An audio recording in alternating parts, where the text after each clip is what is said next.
Viewers, আসসালামু আলাইকুম।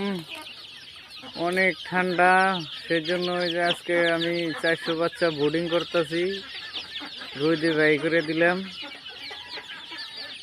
আপনার অতিরিক্ত ঠান্ডা, লাইটে কোনো কাম হইতেছে না, সেই জন্য চিন্তা করলাম যে বাচ্চা তো গ্রোথটা জুত হইতেছে না, সেই জন্য অল্প কষ্টটা হইলেও আপনারা এই পদ্ধতিগুলো পালন করবেন, তাতে আপনাদের বোর্ডিং অনেক সুন্দর হবে।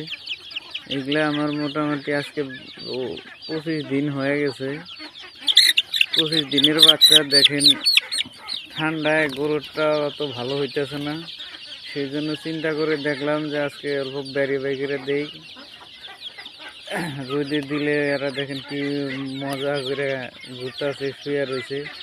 সবাই ফেসবুকে দেখলে চ্যানেলটা ফলো করে দিবেন, ইউটিউবে দেখলে